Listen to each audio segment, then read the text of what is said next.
I was in my comfort zone. I was doing just enough to get by. I was working on a job. They paid me just enough to keep me from quitting, and I worked just hard enough to keep from getting fired.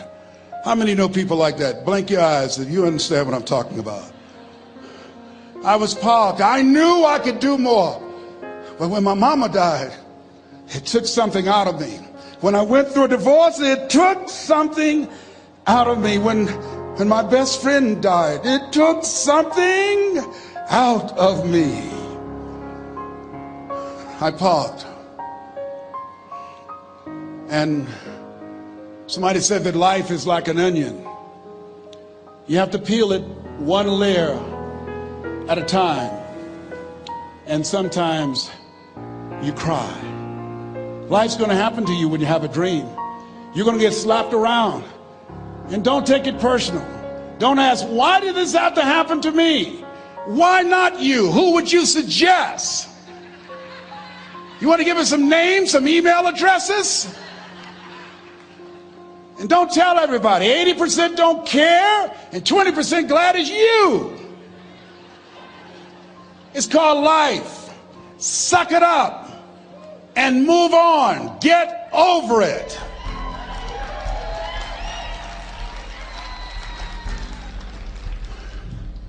It happens to everybody. Here's the other thing: as you look at your goals and look at your dreams, when you're going through some stuff, repeat out to me, please. When things go wrong, don't go with them. Yes, write that down. When things go wrong, don't go with them. When you're working on a business deal, you're counting on some money. Someone said you will get the loan and it falls through. You have an event, and the people that you thought would be there and support you, they don't come through, or someone turns against you, or you get ripped off. It's going to happen to you.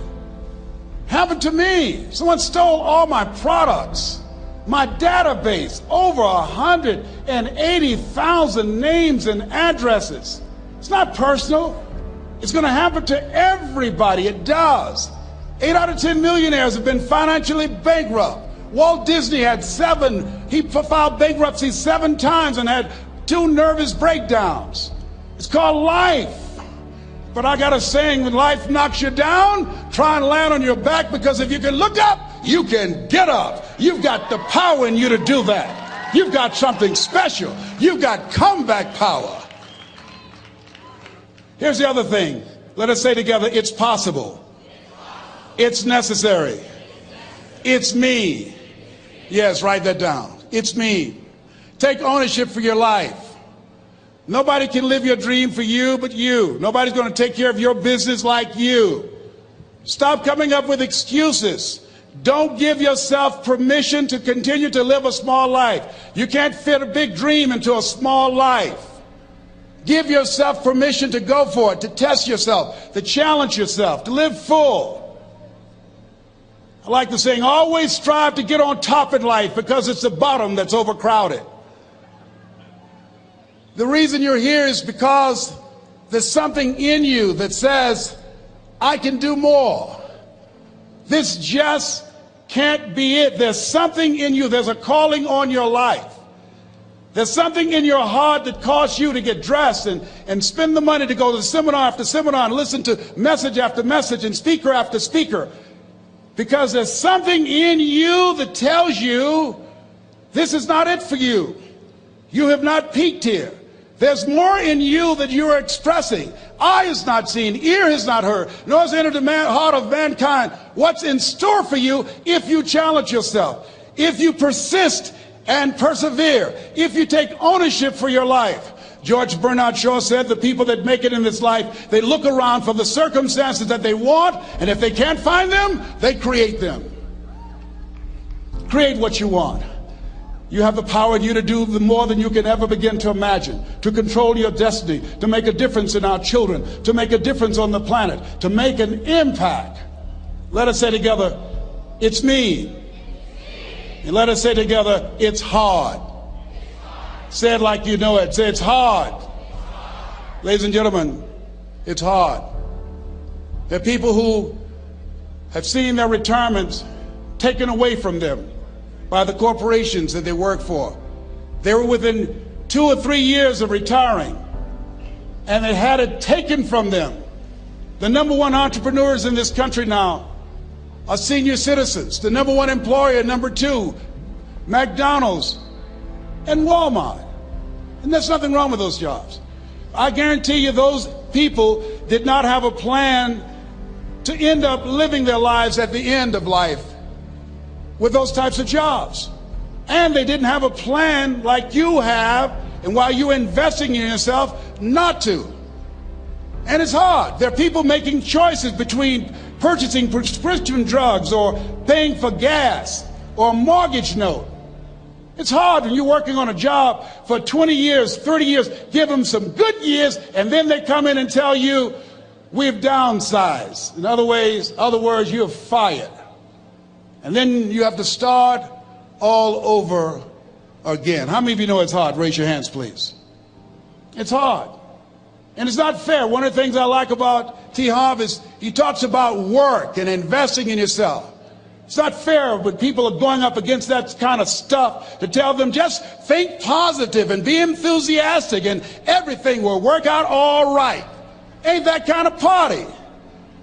It's hard. Life will put some knots on your head. I bought my first home for my mother.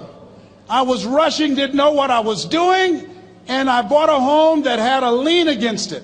And they called me, Mr. Brown, yes, there's a lien against your property. We need $55,000 if you're going to stay there. Wait a minute, sir. I just bought this home. The guy told me there were no liens against it. I'm not the one that owe you the money. You should have checked that out, Mr. Brown. Come on.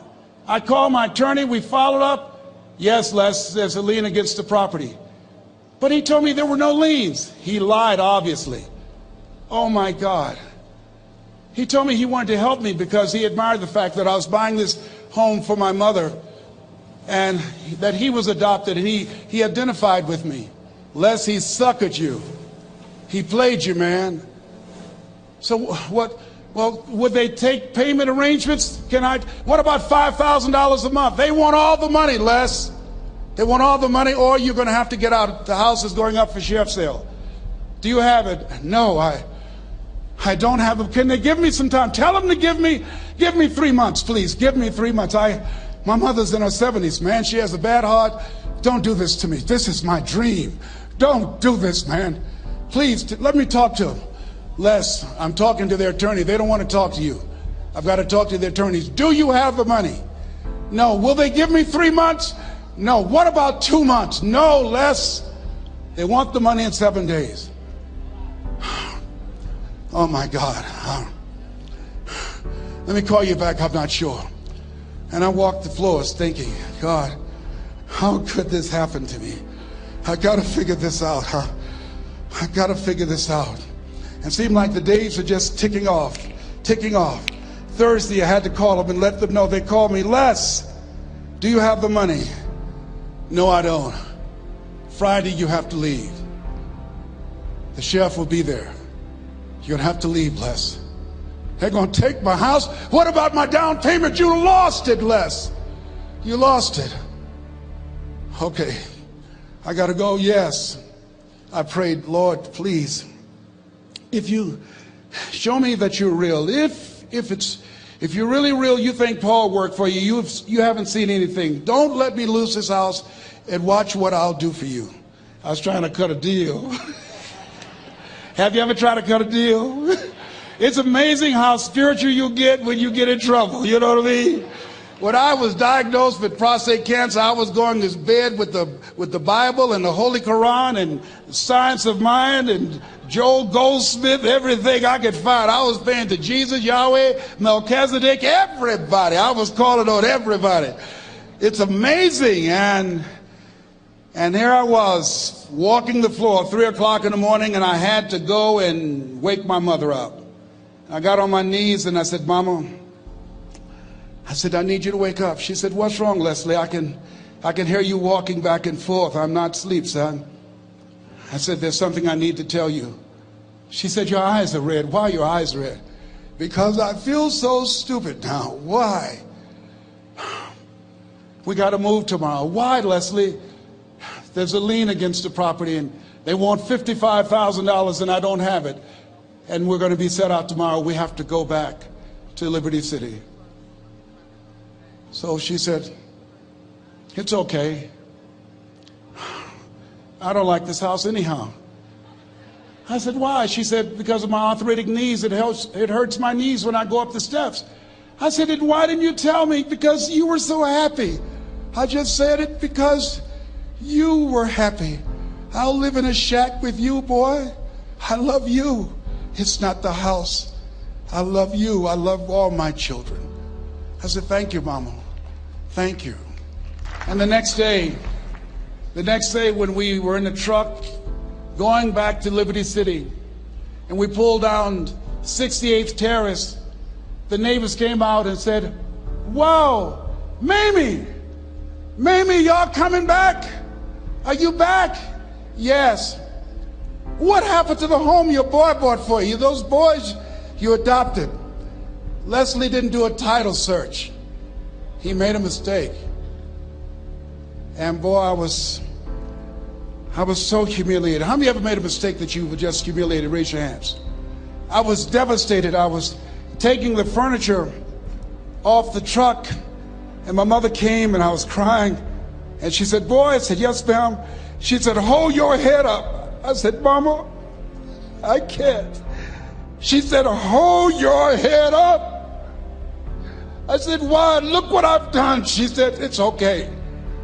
It's okay. You are going to make a lot of mistakes in life, young man. You're going to fail your way to success. You have nothing to be ashamed of. Keep your head up and take that furniture back in the house. I said, yes, ma'am. And I learned something from that. If you ever go through something, hold your head up. If you ever make a mistake, hold your head up. If you ever do something that everything goes wrong, life catch you on the blind side, hold your head up. It's not over. Goethe said, that which does not kill you will make you stronger. Hold your head up. Shake someone's hand on your right and left and say, hold your head up.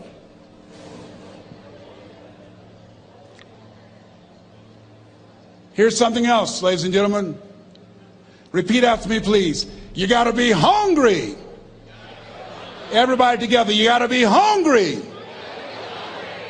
I'll never forget Mr. Washington said, Mr. Brown, yes, sir. What do you want to do with your life, young man? I said, sir, I want to be a disc jockey. He said, Mr. Brown? I said, yes, sir. He said, you got to be hungry. I said, what do you mean by that? He said, people that are hungry are willing to do the things today others won't do in order to have the things tomorrow others won't have. People that are hungry are willing to invest in themselves. People that are hungry will go to seminars and workshops. People that are hungry are always searching, always seeking higher ground. So how do you want to make it? I said, I want to be a disc jockey. He says, good. Here's what to do. He said, I want you to read 10 to 15 pages of something positive every day. He said, you don't get in life what you want, you get in life what you are. You must program yourself to success. He said, I want you to listen to Earl Nightingale and Zig Ziglar. Listen, faith comes by hearing and hearing and hearing. He said, I want you to change your relationships. And I don't want you to ever lose your hunger. I said, what do you mean by that? He said, people that are hungry are unstoppable. People that are hungry are no matter what people. They make it happen no matter what. He said, I want you to listen to Paul Harvey. Who is he? He's the world's greatest communicator. Success leaves clues, young man. Always listen and follow people who are doing what it is you want to do at the level you want to do it and learn from them. I told T. Hobb when we were standing by the stage, I said, hey man, I want to work more with you. I want you to coach me. I want to learn from you. See, I found you're never too old to learn and you're never too young to teach. Always have a thirst for learning. So I listened to Paul Harvey every day on the radio. While in school, I would go out and listen in his car. He gave me his keys. I was working to develop myself. And I continued to listen to motivational messages, and he would take me to see the late Dr. Norman Vincent Peale, who wrote the book, The Power of Positive Thinking. I toured with him before he passed. You You have something special. You have greatness within you. Don't allow your circumstances to determine who you are. Don't allow your negative thoughts to hold you back. You have something special. You can do more than you can ever begin to imagine. Dr. Peel was an incredible man. I admired him when he spoke. He gave me goosebumps. I can feel him in my heart. And I never forget, we were coming back to the school and Mr. Washington said, Mr. Brown, yes, sir. When Dr. Peel spoke, you didn't move. When he spoke, you were hanging on every word. When he spoke, we didn't have to tell you to sit down and be quiet. Why? I said, sir, I could feel him when he talked. I felt like he was talking to me, sir. He said, he was. I said, but he doesn't know me, but he was speaking to you. Did you feel him in your heart? I said, yes, sir. He said, most people feel him in their head. If you felt him in your heart, he said, listen to him, son. Follow him, learn from him. And I would go to seminars and workshops. Anywhere I would find where Dr. Peel was, I would be in the audience. I would drive 200 and 300 miles just to hear him speak. And my dream and vision was to share the stage with him. I thought about it. What is your goal? What is your vision? I want you to hold it in mind. There's some power in that, because when I became involved in speaking, I never forget, I got a call from Og Mandino, who wrote the book, The Greatest Salesman in the World. He said, Les, I'm stuck in Philadelphia. I need to be in Kankakee. Dr. Norman Vincent Peale is appearing. I can't make it. I heard you're in Chicago. I said, yes, I am. Can you go and open for me? I said, yes, man. Oh, my God.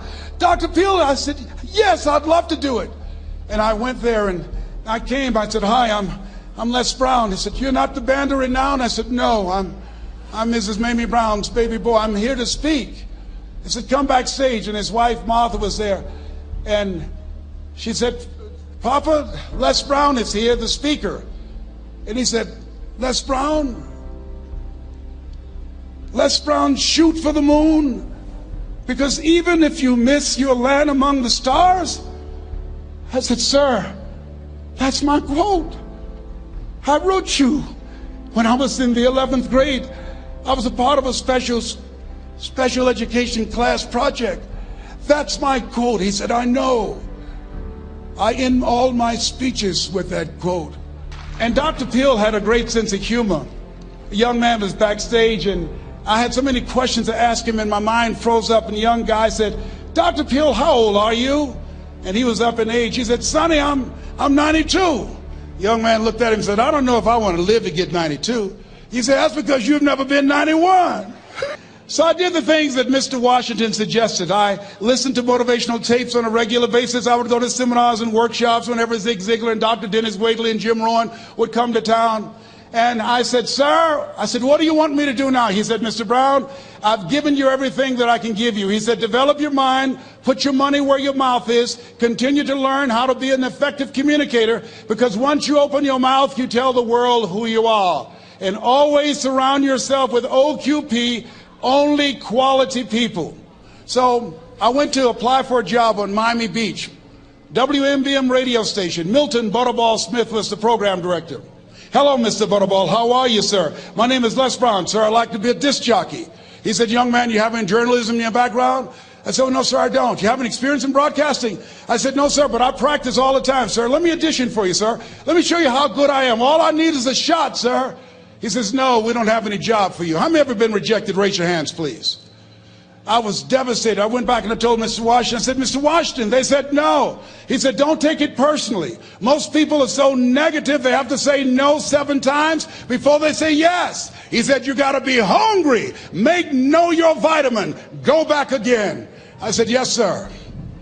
Hello, Mr. Butterball. How are you, sir? My name is Les Brown, sir. I like to be a disc jockey. Young man, weren't you here yesterday? Yes, sir, I was. Didn't I tell you no yesterday? Yes, sir, you did. Then why are you back today?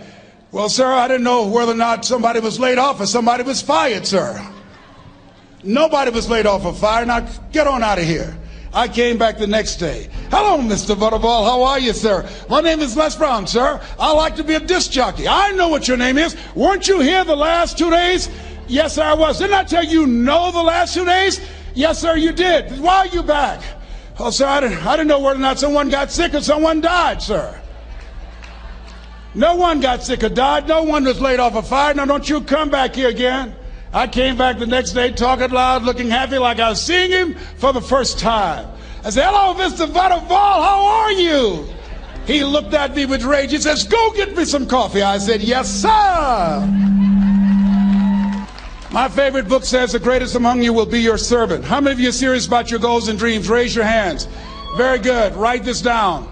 Provide more service than you get paid for. Provide more service than you get paid for. I go to a lot of seminars and workshops. And one of the things I know about T. Harv Eckert, when I was sitting in the class with Robert Ruppel and all of the other presenters, they hold themselves to high standards and they provide more information than anybody else in the industry, bar none. They hold nothing back because their commitment is for your success. And when you hold yourself to high standards, write this down, impact drives income. That's why you're here. Because the training, the seminars, been making a difference in your life. If they did not have impact, 200 or 300 people would be here, if that amount. Impact drives income. So I became the errand boy for the disc jockeys.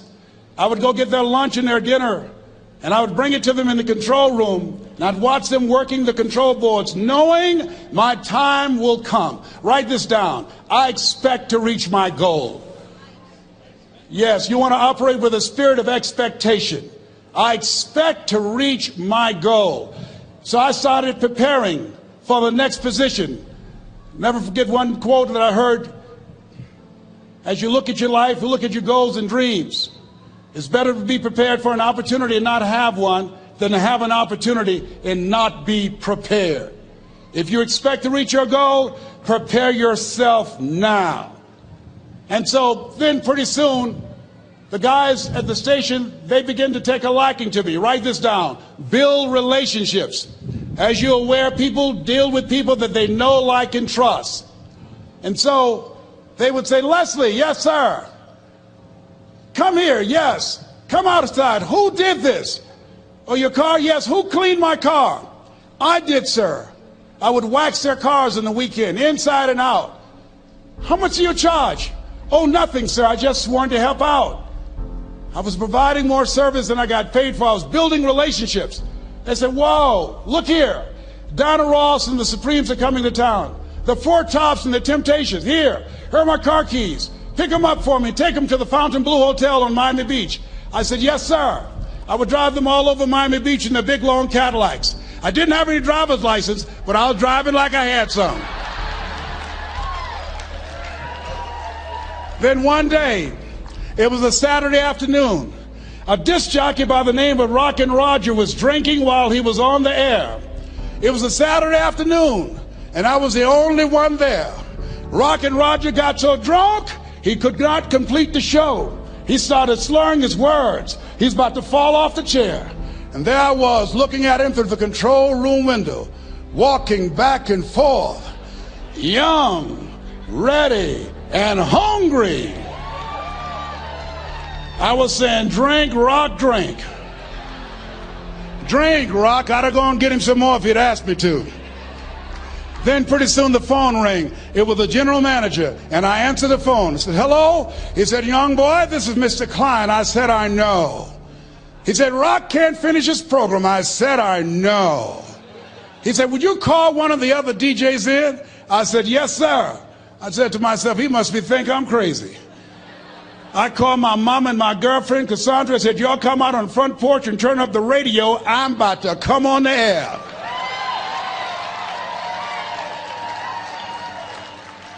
I waited for about 20 minutes, and I called him back.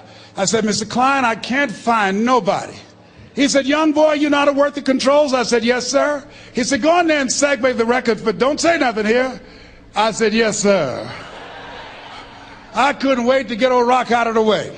I put on a fast record. I said, look out, this is me, LB Triple P, Les Brown, your platter playing papa. There were none before me and there will be none after me. Therefore, that makes me the one and only. Young and single and love to mingle, certified, bona fide, indubitably qualified to bring you satisfaction and a whole lot of action. Look out, baby, I'm your love man. I was hungry.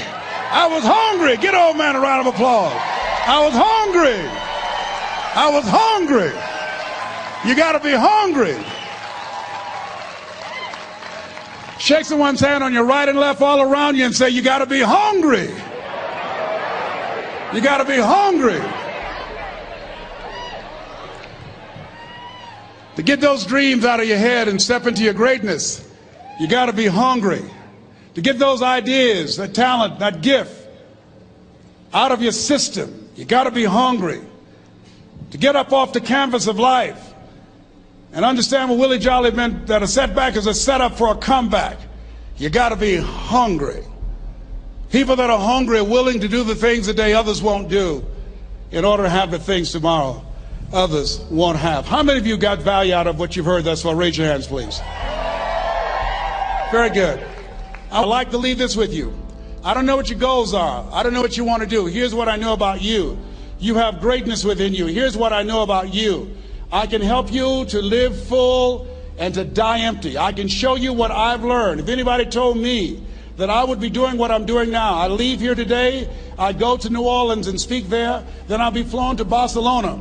If anybody told me, given my circumstances, born in an abandoned building on a poor section of Miami, Florida, called Liberty City, both my birth parents stood up and said, hello, son, I would not know either one.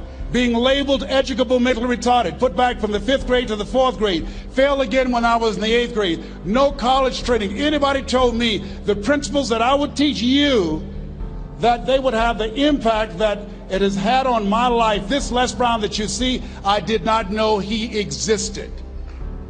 And I tell you that you have greatness within you. You have the ability to do more than you can ever begin to imagine. Come into the room with me, and I guarantee you your life will never be the same again. I like to leave this with you. I don't know what your goals are. Mine is to find a cure to autism. Mine is to find a cure to breast cancer and to prostate cancer. Mine is to work with our youth and to reduce the recidivism rate in our prisons and help young people learn how to become an asset to our society rather than a liability. Mine is to train speakers to become great communicators, to speak from their heart, not their heads, and teach them how to impact and create a new conversation so people can see the possibilities of life and overcome the possibility blindness that held me hostage for 14 years. I don't know what your goals are, but here's what I know about you, and I don't know you. You've got greatness within you. And I like to leave this with you, something my mother used to love to hear me say. Leslie, yes ma'am, mama. Say that thing for me, boy, that makes me feel good. I dedicate this to you, to the greatness in you, and to the dream that you showed up on the planet to produce. And it's simply this. If you want a thing bad enough to go out and fight for it, to work day and night for it, to give up your time, your peace, and your sleep for it.